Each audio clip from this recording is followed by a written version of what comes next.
El día viernes compartíamos la iglesia y el evangelio y veíamos verdades fundamentales acerca del evangelio. 4 puntos que simplemente los voy a recordar porque el tema que va a seguir a colación es algo que va a reforzar, a complementar lo que ya hemos compartido. Tenía otro tema para traer, por eso ahí estaba en mi mente qué hago, pero lo más edificante para este momento es que podamos fortalecer el primer tema que estuvimos compartiendo. Y vimos 4 verdades fundamentales, donde Dios es el juez de la creación, Él únicamente es el juez, el que establece las condiciones de cómo el ser humano puede ser salvo. El que establece las condiciones para que su justicia sea satisfecha es Dios, Dios el juez. ¿Sí? Él es el Dios altísimo, el creador de todas las cosas. Por eso el hombre por ahí quiere ocupar ese lugar de juez, ¿no? Nosotros nos gusta sin querer, sin darnos cuenta de decir, bueno, a ver qué cosas son las correctas, qué cosas no son las correctas. Es más, a veces incurrimos en pensar, bueno, a ver quién es salvo y quién no es salvo. Lo cierto es que la Escritura dice que Dios conoce a los que son suyos. Y el que establece el juicio y el que establece las formas y el que escudriña los corazones es el Señor, mis hermanos. Por eso el lugar del juez tiene una única vacante, esa está reservada para nuestro gran Dios. El segundo punto que vimos es que la Biblia nos muestra, el veredicto de Dios nos muestra que el hombre natural, el hombre común y corriente está condenado, está perdido. Hasta ahora no tenemos ninguna aproximación hacia una buena noticia. Hasta ahora es todo malo para el hombre que no ha recibido a Jesucristo en su corazón como Señor y Salvador.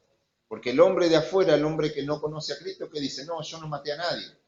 Pero la verdad de la Biblia, la verdadera realidad, dice el Señor, que por cuanto todos pecaron, están destituidos de la gloria de Dios. Y ese es el veredicto de Dios. Es decir, el hombre no puede salir de ese lugar por más que piense que puede sortear ese veredicto o que Dios no se va a dar cuenta del proceder del hombre. El hombre es pecador. Pero la verdad del Evangelio, la buena noticia del Evangelio comienza en el tercer punto, donde arrancamos con la obra de Jesucristo. Mis hermanos, cuando nosotros le presentamos el Evangelio a alguien, tenemos que tener en consideración esta serie de puntos, ¿no? Primero, que Dios es el juez. Segundo, que el hombre está condenado. Y tercero, que Jesucristo es el autor y consumador de la fe. No hay otro nombre debajo del cielo en el cual podamos ser salvos. Únicamente nuestro Señor Jesucristo, único mediador entre Dios y los hombres. Si las personas piensan que por venir a la iglesia van a ser salvos, están equivocados. Si por pertenecer, si piensan que por llenar una planilla de membresía van a ser salvos, están equivocados. Hay una sola puerta, esa puerta es nuestro Señor Jesucristo. Y uno debe reconocer su condición pecaminosa, debe aceptar a Jesucristo como el único sacrificio perfecto que puede lavar y limpiar todos nuestros pecados y arrojarlos a lo profundo de la mar para poder entrar en este gozo y en esta alegría de que va a ser salvo por toda la eternidad. Y ese es el cuarto punto. El cuarto punto es la decisión del hombre. ¿Qué va a hacer el hombre ante esta obra maravillosa que Dios le pone? Y invita a Dios al hombre a que sea salvo en Jesucristo, nuestro Señor. Entonces, para poder profundizar un poquito esto, digo, bueno, vamos a compartir a ver cómo es que hacemos nosotros esta obra de llevar el Evangelio a todo el mundo, a todos los lugares donde Dios nos mande, aún en nuestro entorno. ¿Cómo hacemos? ¿Cuál debería ser la actitud? Bueno, la Biblia siempre responde las preguntas del hombre, siempre que sea lo que Dios nos quiere mostrar y nos quiera revelar. A veces el hombre quiere preguntarse, bueno, ¿cómo son las plumas de las alas del ángel de Jehová? O cosas así, ¿no? Cosas extrañas. Pero la Biblia, todo lo que concierne a nuestra salvación, a nuestro modo de conducirnos, a andar en santidad, Dios siempre nos va a dar las herramientas y nos va a instruir por medio de su palabra. El apóstol Pablo le decía a Timoteo que toda la escritura es inspirada por Dios y útil para enseñar, para reprender, para redarguir, para instruir en justicia, a fin de que usted y yo estemos equipados, perfectamente capacitados para toda clase de buena obra. ¿Sí? Dios no alimenta jirafas, es decir, personas que se piensan ser más que otros, sino que Dios alimenta ovejas. Ovejas como nosotros que reconocemos que necesitamos del cuidado de nuestro buen pastor. Qué bendita la palabra del Señor. Qué bondadoso que es Dios con nosotros, mis hermanos. Vamos a ir a Hechos de los Apóstoles, porque para introducirnos en la actitud de la iglesia de cara a esta actividad que tenemos de anunciar las buenas noticias, vamos a ir viendo ahí en libro de los Hechos de los Apóstoles, en el capítulo 16. El libro de Hechos de los Apóstoles es un libro histórico en el que nosotros vamos a encontrar la historia del comienzo de la iglesia. Si es un libro histórico, lo que tenemos que entender y saber que si lo que nosotros leemos ahí no tiene un claro fundamento en las cartas apostólicas, no podemos hacer una doctrina de ese libro, porque es histórico, es decir, fueron acontecimientos que sucedieron en un tiempo y en un espacio, lo que a nosotros nos indica cómo fue el progreso de la iglesia. Y si nosotros encontramos textos paralelos, textos que nos ayudan a fortalecer lo que el libro de los Hechos muestra, es que de eso sí nosotros podemos hacer una enseñanza poderosa para la iglesia. Si no, no, mis hermanos. Podemos cometer graves errores. Pero acá lo que vamos a hacer es compartir una parte del libro de los Hechos para entender el contexto de la carta a la cual vamos a ir luego, que es la carta a los Filipenses. Acá el apóstol Pablo había salido en compañía de Silas en su tarea misionera y vamos a leer en el versículo 11 en adelante. Dice: zarpando pues de Troas, vinimos con rumbo directo a Samotracia y al día siguiente a Neápolis y de allí a Filipos, que es la primera ciudad de la provincia de Macedonia y una colonia. Y estuvimos en aquella ciudad algunos días, y un día de reposo salimos fuera de la puerta junto al río, donde solía hacerse la oración, y sentándonos hablamos a las mujeres que se habían reunido. Entonces una mujer llamada Lidia, vendedora de púrpura de la ciudad de Tiatira, que adoraba a Dios, estaba oyendo, y el Señor abrió el corazón de ella para que estuviese atenta a lo que Pablo decía.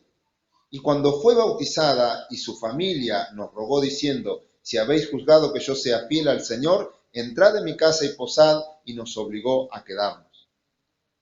Amén. Esto es como para que nosotros más o menos nos introduzcamos, bueno, a ver cómo empezó la situación, la cuestión ahí en Filipos. Vieron que nosotros cuando comenzamos una obra esperamos que rápidamente sean muchos los concurrentes, ¿no es cierto? Pero acá una sola mujer fue la que escuchó atentamente y el Señor allí obró para que crea el mensaje del Evangelio. Mis hermanos, un alma es suficiente para que nosotros hagamos nuestro esfuerzo y nuestro trabajo para el Señor. Una alma lo vale, porque ni todos los tesoros del mundo, ni todos los tesoros que nosotros podamos contar, vale lo que vale un alma para Dios. Por eso, luego acá lo que va a comenzar a suceder en esta obra allí en Filipos es que el apóstol Pablo va a comenzar a recibir persecución. ¿Persecución de qué? De los judíos, persecución allí porque la obra del Señor a veces nos encuentra con situaciones que debemos denunciar o debemos corregir. Y acá haber echado, expulsado a un espíritu de una mujer que era divina les causaron grandes problemas. Y comenzó una persecución y ellos terminaron encarcelados. Esto es más o menos el contexto para que podamos ir a la carta a los Filipenses. Vamos ahora sí, carta a los Filipenses, y ahí vamos a ver acerca de las recomendaciones que el Espíritu Santo le hace a la iglesia allí en Filipos. Muchas veces es importante conocer, y de hecho debemos hacerlo, el contexto de lo que nosotros estamos leyendo para poder comprender a ver qué es lo que Dios nos quiere comunicar. Porque si no podemos tomar un texto sin contemplar su contexto y no comprender lo que Dios nos quiere decir. Por eso hemos hecho esta pequeña lectura allí en Hechos de los Apóstoles. Vamos a leer en el capítulo 1 de la carta a los Filipenses, desde el versículo 27 al versículo 30. Y dice así la palabra del Señor: solamente que os comportéis como es digno del Evangelio de Cristo, para que sea que vaya a veros o que esté ausente, oiga de vosotros que estáis firmes en un mismo espíritu, combatiendo unánimes por la fe del Evangelio, y en nada intimidados por los que se oponen, para que para ellos ciertamente es indicio de perdición, mas para vosotros de salvación, y esto de Dios. Porque a vosotros os es concedido a causa de Cristo, no solo que creáis en Él, sino también que padezcáis por Él, teniendo el mismo conflicto que habéis visto en mí y ahora oís que hay en mí. ¿Qué había pasado acá? Bueno, como veíamos, el apóstol Pablo había recibido y sufrido una tremenda persecución allí en Filipos. No obstante a eso, el apóstol Pablo les recuerda, y el Espíritu Santo, utilizando a este hombre de Dios, les recuerda que, bueno, en el mundo vamos a tener aflicciones, y el que quiera vivir piadosamente en Cristo va a padecer persecución. La primera recomendación tiene que ver con eso, que debemos estar firmes en medio de esas persecuciones. Normalmente en este tiempo no se acostumbra o no se promueve esta verdad bíblica de que en el Evangelio vamos a tener persecuciones. No siempre vamos a caer bien en el lugar donde estamos. Y si caemos demasiado bien, sería para preguntarnos a ver si verdaderamente estamos haciendo lo que Dios quiere que hagamos. Porque precisamente lo que hace la luz echa fuera las tinieblas. Y sabemos que este mundo está corrompido y que este mundo va cada vez de mal en peor, ¿sí? Entonces el apóstol Pablo les advierte de esto, de estar firmes en medio de las persecuciones, en medio de las tribulaciones. Y esta es la manera en la que nosotros debemos comprender que es la forma en la que nosotros nos encontramos haciendo la obra del Señor. Por ahí nosotros tenemos la idea de que servir al Señor es andar en la gloria y sentirnos de una manera, no sé, como si fuera todo un jardín de rosas. Lo cierto es que el reino de Dios, el pueblo de Dios tiene oposición. Hay una oposición espiritual, hay una oposición del sistema de este mundo. Nosotros no encajamos en el sistema de este mundo, vamos contra el mundo. Pero también tenemos una oposición en nuestra carne también se opone a hacer la voluntad de Dios. Pero ante todas estas luchas, ante todos estos obstáculos, el creyente debe mantenerse firme. Debe mantenerse firme en sus convicciones. Por eso es importante que nosotros afirmemos nuestro corazón con la palabra del Señor, para que podamos crecer de una manera sólida y con convicciones claras. Es cierto que hoy por hoy no estamos preparados para vivir la dificultad. No sé si por ahí han notado ustedes, seguramente los creyentes no, pero normalmente este mundo tiene un dolor de cabeza y enseguida se toma una aspirina. ¿Qué será lo que se está propagando ahí? ¿No? Una poca tolerancia al dolor, poca tolerancia al malestar. Enseguida el creyente o las personas comunes y corrientes tienen una dificultad, enseguida quieren que eso termine ya. Y eso lo que ha hecho es evitarnos el estar entrenados para sufrir, para estar fortalecidos ante el dolor. Por eso la recomendación del Espíritu de Dios es que debemos estar firmes en el dolor, no derribados, no confundidos, consternados, sino firmes en las convicciones que tenemos. La ilustración acá que el apóstol Pablo hace de que tenemos que estar firmes y unánimes combatiendo es que individualmente tenemos que tener convicciones claras, individualmente, cada uno de nosotros. Cada uno de nosotros es responsable por lo que hace dentro de la congregación. Cada uno es responsable por el crecimiento. Vieron que usted tiene un hermano al lado. Usted escucha el mismo mensaje que su hermano. Usted asiste a las mismas reuniones como su hermano. Pero cada uno va tomando sus propias decisiones. Cada uno va decidiendo, ¿no? Hay una invitación para ir a un lugar, a sembrar la palabra, a trabajar para el Señor, a solearse ahí, a pasar calor, a pasar sed, a pasar hambre, pero hay algunos que prefieren no ir y deciden no hacerlo. Pero hay otros que sí deciden hacerlo y se comprometen con la obra del Señor. Bueno, en estos tiempos, cuando la situación es apremiante, dolorosa, estresante, muchos deciden no avanzar, deciden no quedarse. Por eso la recomendación y la ilustración del apóstol Pablo es decir, individualmente nosotros tenemos que avanzar, pero también el combate exige que yo lo haga con un compañero. El combate exige que nosotros lo hagamos de manera unánime, juntos, cada uno cuidando el bienestar del otro, como cuando estamos en un ejército.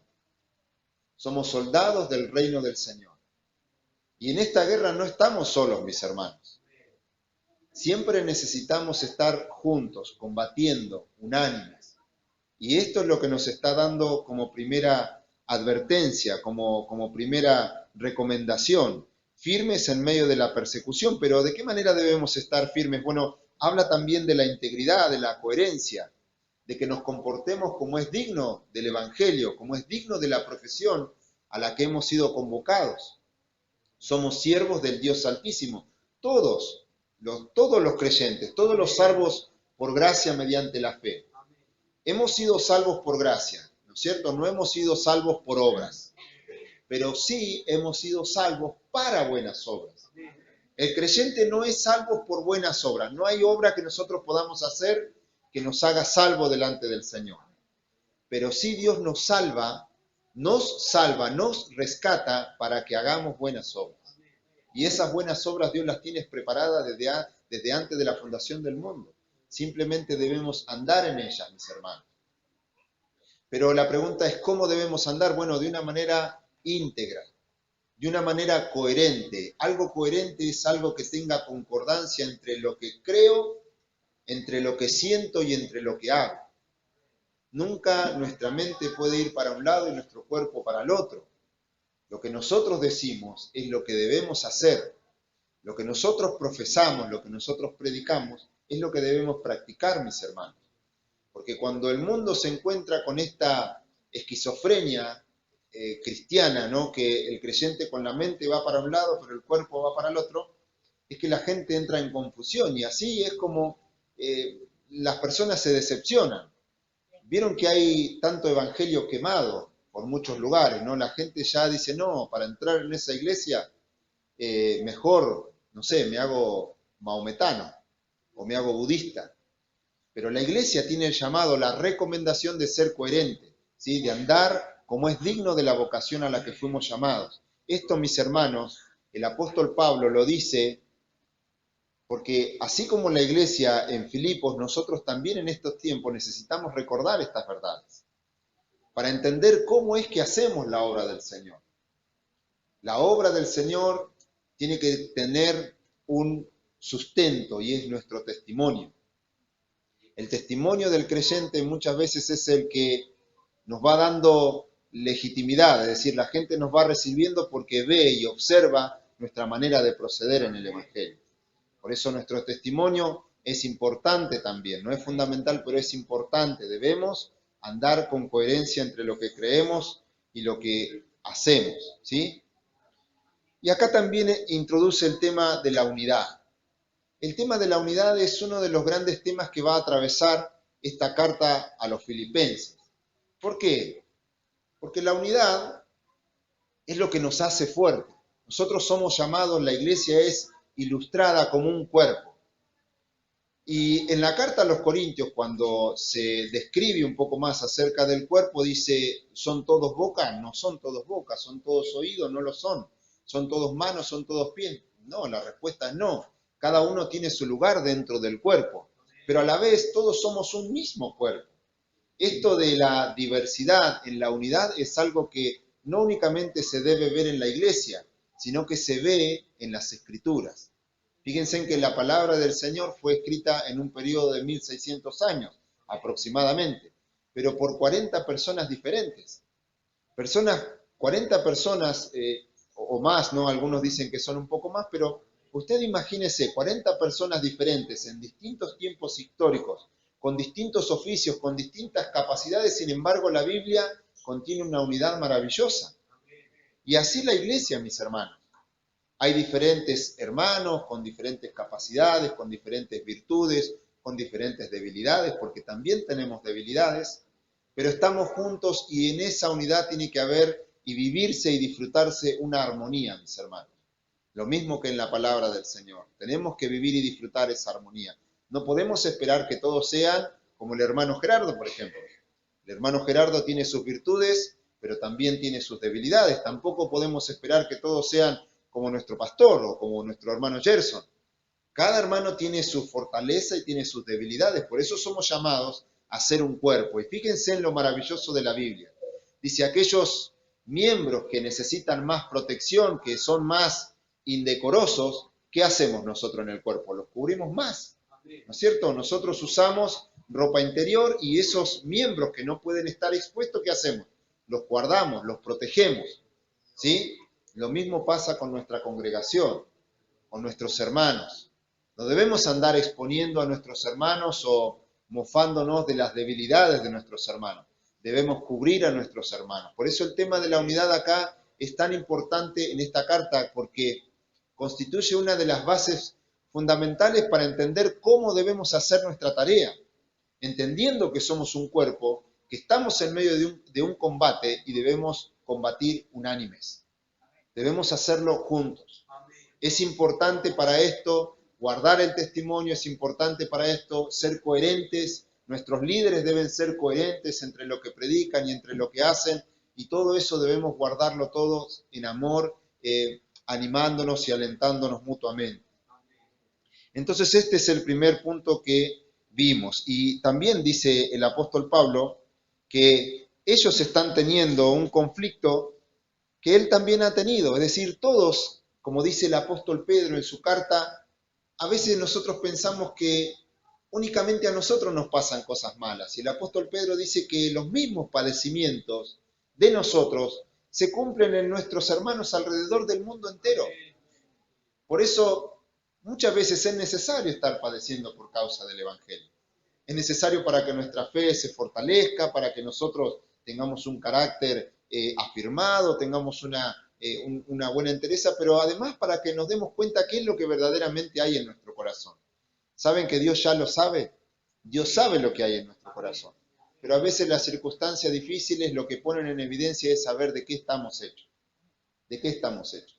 Muchas personas cuando hay dificultades desaparecen, ¿sí? No están más. Cuando hay que hacer un trabajo que es difícil, que hay que poner mucho el cuerpo, que hay que transpirar la camiseta, esa gente desaparece. Y la Biblia muestra también que hay mucha gente que es asalariada, es decir, si no recibe ningún rédito, ¿qué hace? Se va, huye, ¿no? Como sucede muchas veces con los servidores que son asalariados. Los asalariados, dice el Señor, ven al lobo y huyen, no aman las ovejas. Porque no aman las ovejas, entonces huyen, aman otras cosas, mis hermanos. El segundo punto que vamos a ver es unidos de una manera muy particular, unidos en humildad. Fíjense en el capítulo 2 de la misma carta, del versículo 1 al 4. Aquí están las recomendaciones del Espíritu Santo para la congregación, para nuestras vidas, y nos llama a estar unidos en humildad. Capítulo 2, versículo del 1 al 4 dice, por tanto, si hay alguna consolación en Cristo, si algún consuelo de amor, si alguna comunión del Espíritu, si algún afecto entrañable, si alguna misericordia, completad mi gozo sintiendo lo mismo, teniendo el mismo amor, unánimes, sintiendo una misma cosa. Nada hagáis por contienda o por vanagloria, antes bien con humildad, estimando cada uno a los demás como superiores a él mismo, no mirando cada uno por lo suyo propio, sino cada cual también por lo de los otros. Tremendo este texto, mis hermanos. Claro, de las personas que están sirviendo al Señor y observando el desarrollo de la congregación, no hay mejor gozo que el ver que los hermanos se apoyan mutuamente, que los hermanos son solícitos para atender las necesidades de los hermanos, que los hermanos están atentos para cuidar del rebaño, de cuidar de los niños, de apacentar, de estar allí colaborando, porque somos colaboradores de Dios en esta maravillosa obra. Entonces el apóstol Pablo se sentía gozoso con estos hermanos, pero les hace unas recomendaciones de cómo, de cuál debe ser el sentir y la actitud, ¿no? Y la frase que resuena allí es que debemos estar unidos en humildad, ¿sí? Unidos en humildad. Esa es la pregunta, es ¿Cómo lo hacemos? ¿Cómo lo hacemos? Si debemos hacerlo unidos y en humildad. Fíjense en el versículo 4, nos dice cómo debemos hacerlo. Dice, no mirando cada uno por lo suyo propio, sino cada cual también por lo de los otros. Nada, la respuesta es nada, nada debemos hacerlo por contienda, ¿no? Nada debemos hacerlo mirando por nuestros propios beneficios. Esto, mis hermanos, choca fuertemente en estos tiempos, ¿no? Donde el yo, el deseo personal, el egoísmo, está imperando en cada área, ¿no es cierto? Si uno no se siente a gusto, si uno no ve que está sacando algún rédito de la situación, normalmente el hombre natural desiste, pero no debe hacer así en el cuerpo de Jesucristo. La preocupación nuestra tiene que ser por la de nuestro hermano, por el crecimiento, por el beneficio del otro, por el beneficio, el crecimiento de nuestros hermanos, de la congregación. Esta debe ser la mirada del creyente. El apóstol Pablo tiene que hacer estas recomendaciones, ¿por qué? Fíjense en que en el capítulo 4 del versículo 2 de la misma carta, hay allí un ejemplo que el apóstol Pablo lo saca como para hacer una exhortación de cuestiones que normalmente pasan dentro de la congregación. Dice, ruego a Evodia y a Síntique que sean de un mismo sentir en el Señor. Hay un predicador que dice, la Biblia no dice, ¿no? ¿Por qué estas hermanas no estaban siendo de un mismo sentir? Pero podemos imaginarnos, ¿no? Allá una hermana a cargo del grupo de Dorcas, otra hermana a cargo del grupo del coro, y las dos tienen cita en la iglesia con sus grupos, pero una no sabía que venía la otra. Entonces llega primero Evodia, tal vez, ¿no? Evodia llega a la congregación, recibe a su grupo y al rato aparece Síntique con el grupo de las Dorcas. Dice, no, pero yo había pedido el templo primero, y no, pero yo lo había pedido, y empieza ahí un tire y afloje de los que suelen suceder dentro de la congregación. Es más, el Señor dice que a veces es bueno que haya entre nosotros disensiones. ¿Por qué? Porque de esta manera se ponen en evidencia aquellos hermanos que son aprobados. No es para que hayan discordias y pleitos dentro de la iglesia, pero es cierto que muchas veces suceden. Bueno, esos obstáculos que vivimos dentro de la casa del Señor también son una posibilidad para salir aprobados, mis hermanos, de esas dificultades. Entonces el Señor le dice, le ruego a Evodia y a Síntique que sean de un mismo sentir en el Señor. Es decir, no estén peleándose ni entrando en diferencias por cuestiones que no contribuyen en nada a la congregación. Y es cierto que a veces por pequeñas cosas sencillas se puede armar un grande problema, ¿no? La lengua es un pequeño fuego a veces que alborota todo y que puede generar un grande incendio, ¿no es cierto? Entonces debemos ser cuidadosos de todas estas cosas porque hay un objetivo superior. El objetivo superior es la obra del Señor. Mis hermanos, no somos nosotros individualmente el objetivo supremo del Señor. No debemos siempre tener presente nuestro propio bienestar, sino trabajar en pos de la obra. La obra es la que debe avanzar. La obra es la que debe ser prosperada. Eso es algo que hace el Señor. Pero también nosotros podemos ver, evaluar, a ver qué es lo que tenemos en primera instancia, si únicamente mi bienestar personal o si verdaderamente hay un genuino amor y pasión por las almas, pasión por la obra del Señor. Y estas cosas el apóstol Pablo las tiene que decir para que la iglesia del Señor reflexione, pero también en el capítulo 2, versículo 19, da un buen ejemplo para la iglesia allí en Filipos. Habían dos hermanos, dos colaboradores del apóstol Pablo. Uno era Timoteo, un fiel servidor, un fiel colaborador. ¿Qué había hecho Timoteo? Timoteo estaba dispuesto para servir a los hermanos. Timoteo estaba dispuesto a pesar, ¿se acuerdan cómo arrancamos la predicación? Arrancamos observando el contexto, es decir, el apóstol Pablo había sido perseguido allí, había sido maltratado, había sido ultrajado. Pero sin embargo, pese a toda esta experiencia previa que se había tenido, ahí todavía el apóstol Pablo tenía colaboradores que tenían un buen ánimo, un buen entusiasmo para seguir adelante con la obra del Señor pese a los obstáculos que había, mis hermanos. Por eso el apóstol Pablo los muestra como ejemplos a estos hermanos. Cuando cita a Timoteo, después de si lo quiere leer ahí a partir del versículo 19 en el capítulo 2, lo expone como un buen ministro, como un buen colaborador. No tengo a ninguno que tenga un ánimo tan entusiasmado para con los hermanos. Y esto es lo que a nosotros nos enseña, ¿no? Hermanos que no están pensando en sí mismos, que no están pensando en su bienestar, que no están pensando en su situación de enriquecimiento, ¿no? Porque a veces solemos correr detrás de las cosas de este mundo y porque no tenemos un plasma último modelo, decimos, bueno, voy a trabajar un poquito más para poder comprármelo. Cuando todas las cosas que están en este mundo, mis hermanos, están preservadas para ser quemadas. Nosotros debemos luchar, como dijo el Señor, por las cosas que nos van a estar esperando allá en los cielos, donde nadie la puede robar, donde no se corrompen, donde no se echan a perder. Tenemos que trabajar por las cosas que a vida eterna permanecen, mis hermanos. Esa tiene que ser la prioridad del hijo y de la hija de Dios. Trabajar por aquellas cosas que a vida eterna permanecen.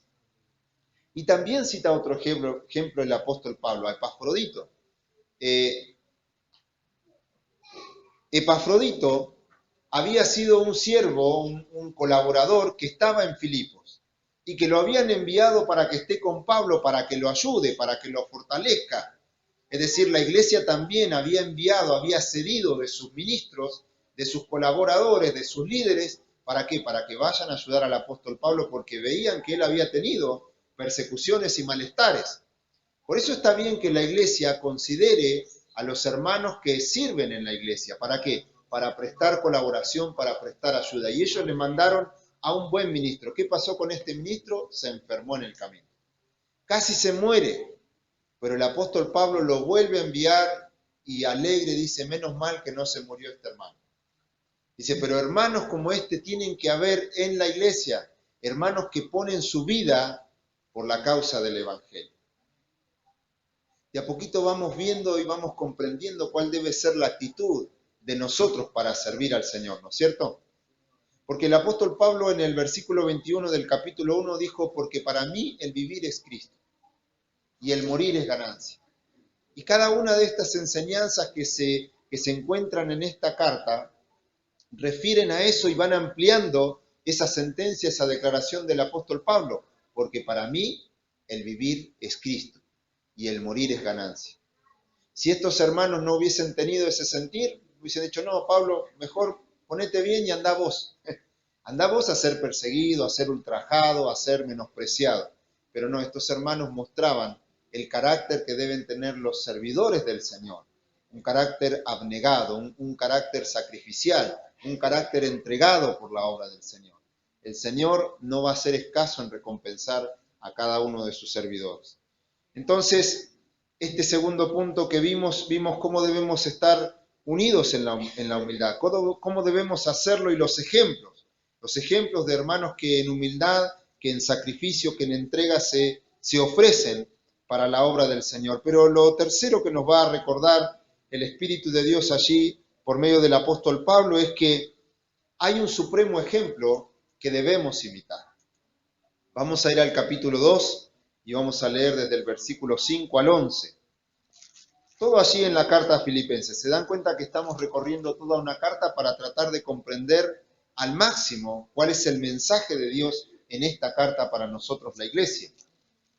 Desde el versículo 5 del capítulo 2 al versículo 11, el apóstol Pablo nos va a mostrar, nos va a clarificar el máximo ejemplo, el supremo ejemplo de humildad, a quien nosotros debemos tener como referente, como guía e imitar, mis hermanos. ¿Cómo lo vamos a hacer? Antes de seguir avanzando, quiero hacer un paréntesis. La persona que no ha nacido de nuevo no puede obedecer al Señor. Necesita nacer de nuevo. Porque lo que nosotros hacemos, lo hacemos en el poder del Espíritu Santo.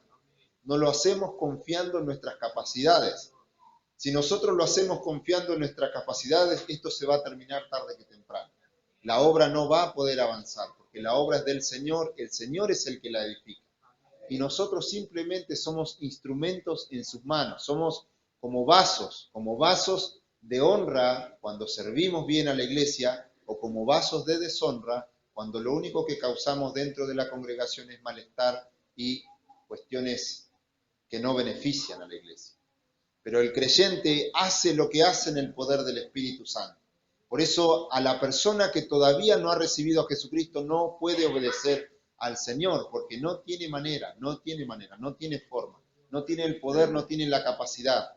Hemos sido equipados nosotros con el poder del Espíritu Santo para obedecer. Por eso el apóstol Pablo le dice estas cosas a los creyentes, ¿sí? Estas cosas son para nosotros. Cuando usted vea todo lo que vamos a compartir ahora acerca del Señor Jesucristo, uno normalmente tiende a pensar, bueno, pero era Dios. Pero era Dios, claro, ¿cómo no lo va a hacer si Él era Dios? Pero sin embargo, nuestro Señor Jesucristo, en su naturaleza humana, Él se vistió, se humanó, y Él vino y habitó en medio de nosotros como un hombre común y corriente, sin dejar de ser Dios. Pero toda su experiencia fue como cualquiera de nosotros, sin pecado. Él fue tentado en todo, pero sin pecado, porque Dios no puede pecar. Entonces, debemos entender que Cristo, todo lo que hizo aquí, estando en su ministerio terrenal, lo hizo en el poder del Espíritu Santo. El Espíritu Santo allí lo estaba fortaleciendo, Él había sido ungido en el Espíritu Santo, Él había nacido por el poder del Espíritu Santo, Él había sido revestido del poder del Espíritu Santo. El Señor hizo su obra terrenal aquí en el poder del Espíritu Santo. ¿Para qué? Para que nosotros hoy comprendamos que es esa la manera en que debemos hacer las cosas, dependiendo enteramente del Espíritu Santo, en el poder del Espíritu Santo. El Señor dijo, yo me voy, pero les enviaré otro consolador.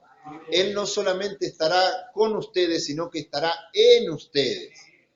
El Espíritu Santo no únicamente estará al lado nuestro. Muchas veces pensamos que el Espíritu Santo anda dando vueltas también, porque Él lo llena todo, es Dios.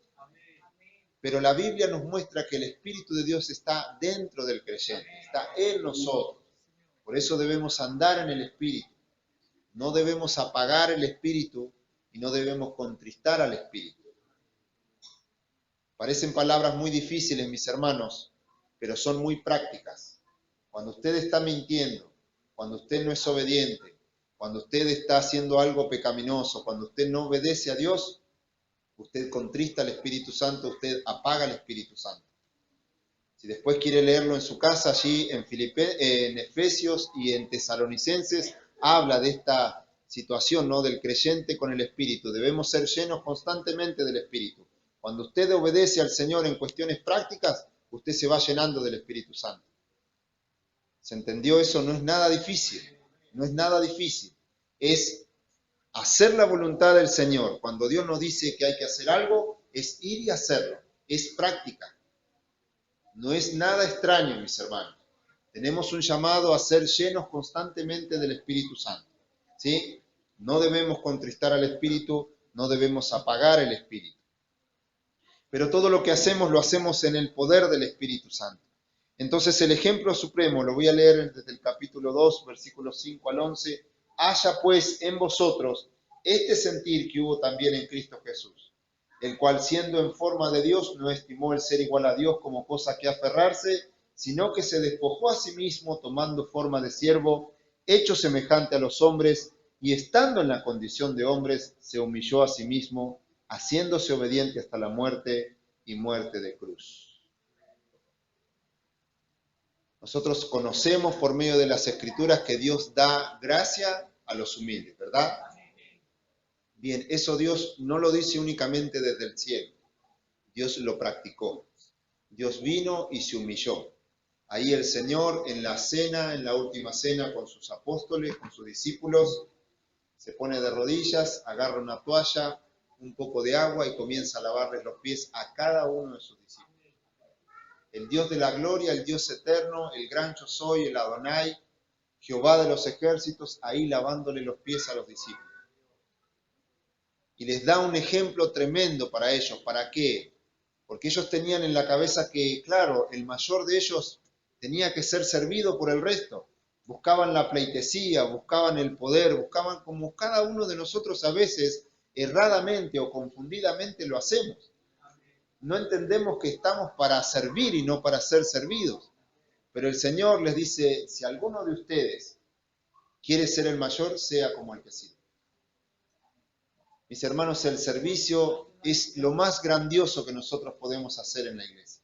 Servir a nuestros amados hermanos, sin importar lo que cueste, sin importar el trabajo, el esfuerzo, mis hermanos. Para eso estamos puestos. Estamos puestos para servir al pueblo de Dios, para llevar fruto para el Señor. Que el Señor nos ayude, ¿no? Y nos fortalezca. Él nos ha dado todas las herramientas a disposición. Cristo tenía todos los derechos. Él tenía todos los privilegios, todos los honores de los cuales siempre fue digno y nunca descalificado. Sin embargo, ¿qué hizo? Los puso a un costado. Todos sus derechos. Vieron en un tiempo en el que todo el mundo reclama sus derechos. Allá afuera, mis hermanos, la gente reclama derechos, derechos, derechos y más derechos. No tenemos que dejar que esa manera de pensar se meta dentro de la iglesia. De personas que reclaman su pleitesía nada más, que reclaman, a ver, quiero yo que me reconozcan mi trabajo, que reconozcan mi esfuerzo. No, mis hermanos. Hay uno que va a dar la paga a cada uno conforme haya sido su labor. Ese es el Señor. ¿Qué querían hacer los religiosos en el tiempo del Señor? Querían ser venerados por las personas. Y el Señor decía, no hay problema, ellos ya tienen su recompensa. Es decir, esa gente que le aplaude, esa gente que les dice, oh, rabí, pase por acá, oh, maestro, siéntese por favor por acá. Ellos, ahí está, ya esa recompensa era para ellos. Sin embargo, el Señor tiene para nosotros recompensas eternas. Dios mismo, en el tribunal de Cristo, nos dará la recompensa a cada uno de mis hermanos, Por eso tenemos que tener ese tipo de motivación al hacer la obra del Señor. Fíjense en que Dios mismo fue el que exaltó a su amado Hijo, dice, por lo cual Dios también le exaltó a lo sumo y le dio un nombre que es sobre todo nombre, para que en el nombre de Jesús se doble toda rodilla de los que están en los cielos y en la tierra y debajo de la tierra, y toda lengua confiese que Jesucristo es el Señor, para la gloria de Dios Padre. El Señor estuvo dispuesto, escúcheme bien, el Señor estuvo dispuesto a prescindir de sus derechos por un tiempo. Y así nosotros también.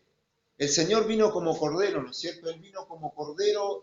Juan el Bautista decía, he aquí el cordero de Dios que quita el pecado del mundo. Y él enmudeció, no abrió su boca. Él puso su cuello como cordero que fue llevado al matadero. Y él se entregó. ¿Por qué? Por amor de usted, por amor de mí, por amor de la humanidad. Él ofreció toda su vida. Y así nosotros también, mis hermanos, cual el ejemplo que tenemos en Cristo Jesús, debemos también entregarnos como un sacrificio vivo. El apóstol Pablo va a decir en la carta a los romanos que debemos ofrecernos a Dios como un sacrificio vivo, santo, agradable a Dios. Esa es la manera en la que nosotros nos conducimos dentro de la casa del Señor. Esa es la manera y el sentir que debemos tener cuando trabajamos para el Señor. Una vida entregada al servicio. Y sabemos que Dios, así como levantó a Jesucristo, así como Dios bendijo, o sea, le otorgó todo lo que le pertenece al Señor, así el Señor nos dará la retribución a nosotros. Nosotros reinaremos con Cristo por toda la eternidad. Nosotros hemos sido llamados para ser herederos juntamente con Cristo, mis hermanos. Es importantísimo tener en cuenta estas cosas, para no dejarnos persuadir por estas ideas que andan circulando, estas ideas que se van metiendo dentro de la iglesia, donde hay personas que únicamente reclaman y quieren hacer sentir su derecho, quieren hacer sentir que si uno ha estado desde mucho tiempo en un lugar, en un puesto, nadie lo puede sacar. Si una persona ha tenido una actividad durante mucho tiempo, ¿cómo puede ser posible que ahora pongan a otro? No, mis hermanos. Nosotros estamos para servir. Y si el día de mañana el Señor levanta jóvenes para servir al Señor, debemos estar gozosos y alegres de ver cómo la iglesia es edificada y otros hermanos van creciendo y van siendo mejores en el camino del Señor. Porque así debemos pensar. Ninguno de nosotros buscar nuestro propio bien, sino el de los demás. Y el cuarto punto que vemos aquí, en el versículo 12 al 18 del capítulo 2, es la finalidad de la iglesia en este mundo. Vamos a leer desde el versículo 18 del capítulo 2 al versículo, del versículo 12 al 18. Por tanto, amados míos, como siempre habéis obedecido, no como en mi presencia solamente, sino mucho más ahora en mi ausencia, ocupaos en vuestra salvación con temor y temblor. Ocuparnos en nuestra salvación con temor y con temblor nos ayuda a entender de que lo que hemos recibido no lo merecíamos. Hemos sido salvos por gracia mediante la fe. Estábamos en una situación de condenación, ¿se acuerdan? Estábamos en una situación de fracaso total, de ruina total, por toda la eternidad. Y Dios nos salvó de pura gracia. Por eso la manera de conducirnos, mis hermanos, en el servicio al Señor, el sentir que debemos tener es con temor y con temblor. Porque nada tenemos, mire, escúcheme bien, nada tenemos que no hayamos recibido.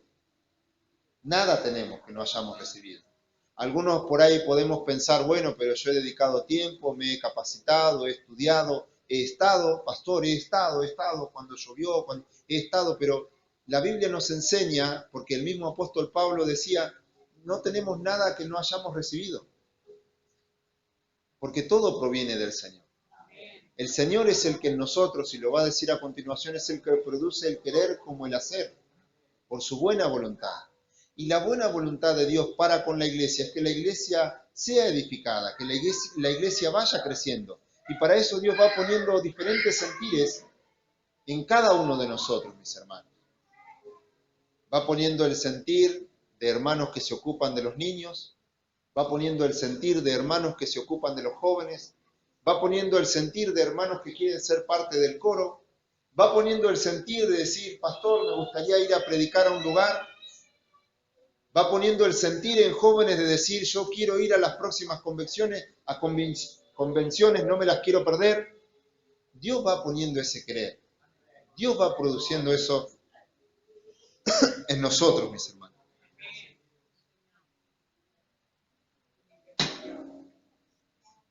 Dios es el que produce y el creyente es el que tiembla. El creyente es el que se maneja con temor y con temblor. Versículo 13, porque Dios es el que en vosotros produce así el querer como el hacer por su buena voluntad. Por lo tanto, podríamos pensar acá, ¿no? Haced todo, versículo 14, haced todo sin murmuraciones y contiendas.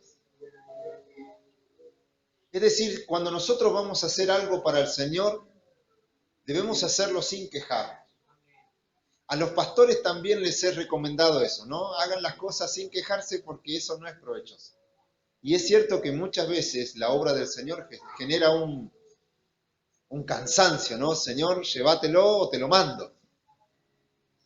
Pero el Señor nos da estas recomendaciones porque Dios entiende que muchas veces estas cuestiones suceden dentro de la iglesia. Y nosotros hacemos bien cuando obedecemos al Señor. Hagamos las cosas sin murmuraciones ni contiendas. Sin buscar pelear con el hermano, sin buscar hacer sentir mal a otro hermano. Sin buscar llevarle la contra, ¿no? A veces el líder de coro dice, bueno, vamos a ensayar esta alabanza. Y ahí salta el otro hermano que no, yo no quiero, me opongo, ¿no? Y en vez de colaborar, contribuir para que haya un buen ambiente, no, se opone. Y eso a veces son también ideas de afuera, ¿no? Porque en estos tiempos tan revolucionarios hay gente que se opone por oponerse. Hay gente que dice, no, yo no estoy de acuerdo. Y uno dice, bueno, pero ¿y por qué no estás de acuerdo? Porque no estoy de acuerdo. ¿No? Anárquico, totalmente, gente anarquista. Bueno, eso no debemos dejar que se meta dentro de la iglesia. Claro que podemos estar en desacuerdo, pero con buenas razones podemos explicar y bueno, llegar a un acuerdo. Pero nunca oponernos o pelear por pelear, mis hermanos. Debemos conversar las cosas en la casa del Señor.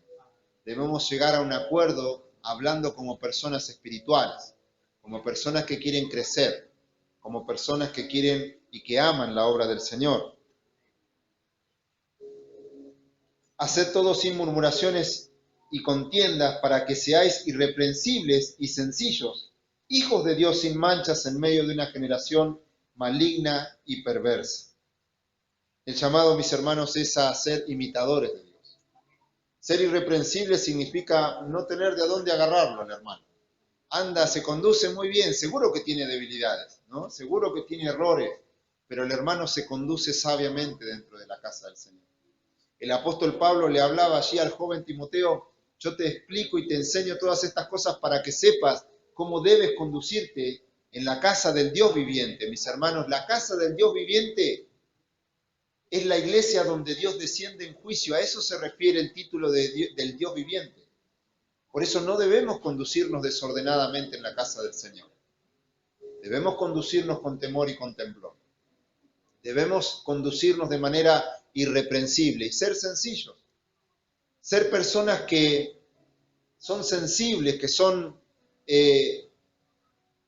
apacibles, que son misericordiosas. Hijos de Dios sin manchas en medio de una generación maligna y perversa, en medio de la cual resplandecéis como luminares en el mundo, asidos de la palabra de vida, para que en el día de Cristo yo pueda gloriarme de que no he corrido en vano ni en vano he trabajado. Y aunque sea derramado en libación sobre el sacrificio y servicio de vuestra fe, me gozo y regocijo con todos vosotros. Y asimismo, gozaos y regocijaos también vosotros conmigo. Debemos mostrar el carácter del Señor. Aquí el apóstol Pablo nos ha ampliado de por qué para él el vivir es Cristo. Él dice: aunque yo tenga que seguir sufriendo por la causa del Evangelio, no hay problema. Yo me sigo gozando y les pido a ustedes que se gocen y que se regocijen conmigo.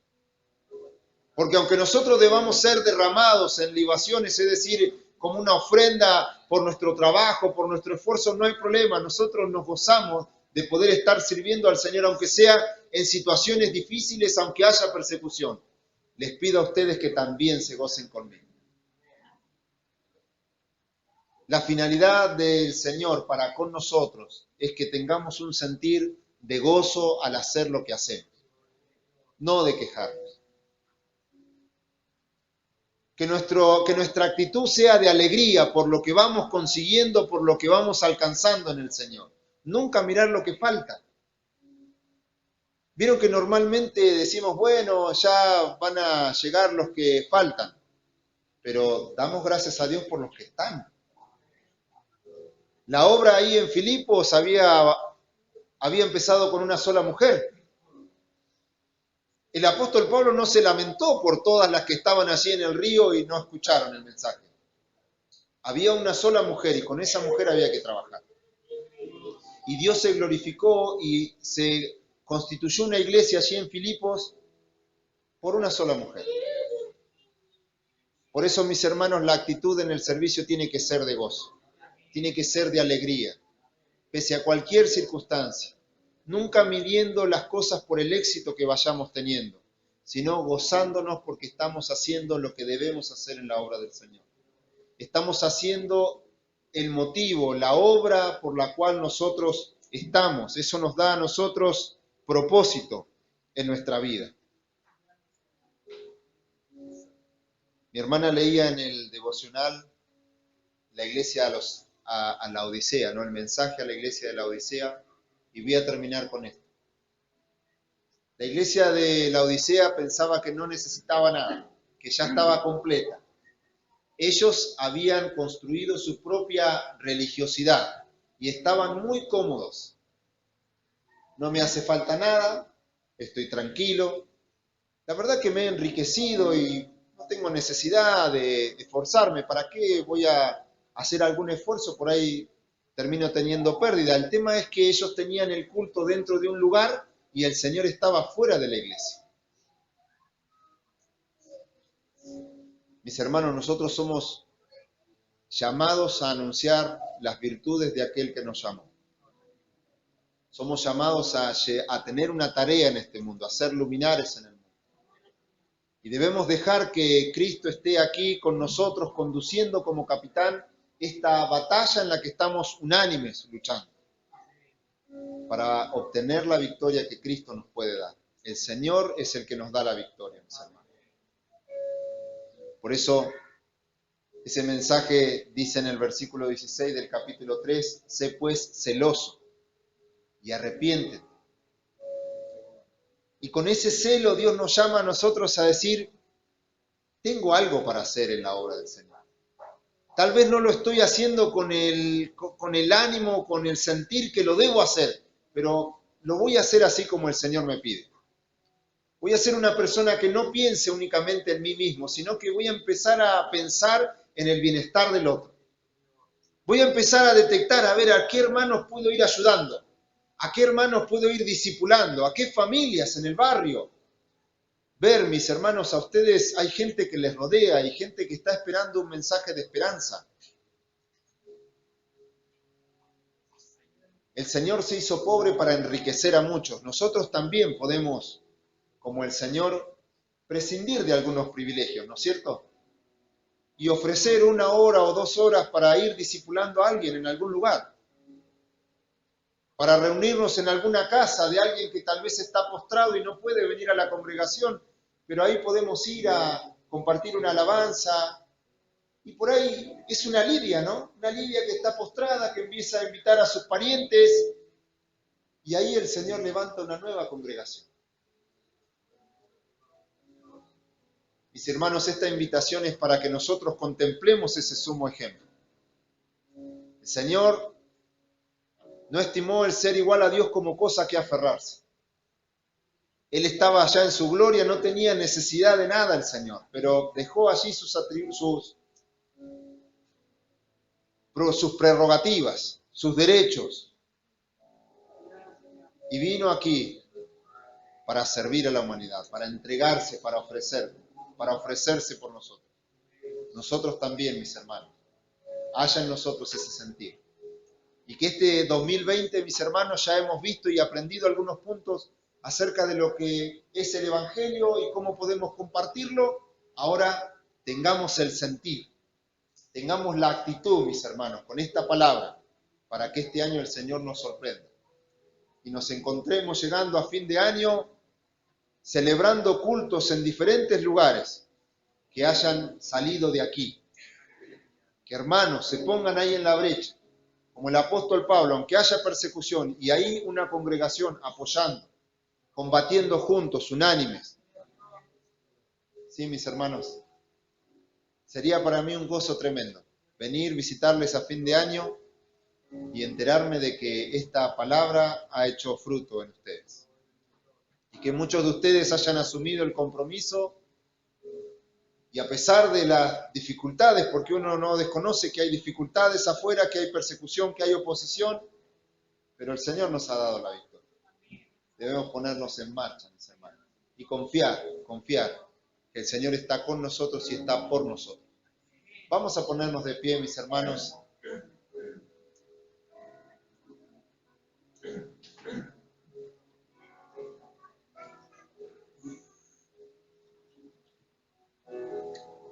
Cuando nosotros pensamos en el arrepentimiento, a veces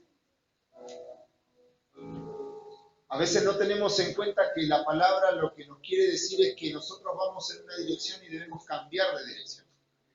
De eso se trata el arrepentimiento. No es únicamente llorar y quebrantarnos, que también hay de eso, hay quebranto, hay lloro, hay lamento, pero es prácticamente es darnos cuenta de que estamos yendo en una dirección y no es la dirección en la que Dios quiere. Este mensaje nos orientaba acerca del sentir y la actitud que debemos tener en la obra del Señor. Si hemos estado yendo en una dirección equivocada, haciendo las cosas murmurando, por contienda, pensando únicamente en nosotros mismos, hoy el mensaje nos orienta para que cambiemos de dirección. Y empecemos a caminar como el Señor quiere. Jóvenes, también para ustedes es el mensaje. Ustedes tienen la fuerza, han vencido al maligno, dice la palabra del Señor. Para los niños también. Los niños, en vez de pasar mucho tiempo delante de la televisión mirando monos, pueden aprenderse textos de la Biblia de memoria. También lo pueden hacer. Y bendecir a la iglesia cuando ustedes les dicen un texto bíblico.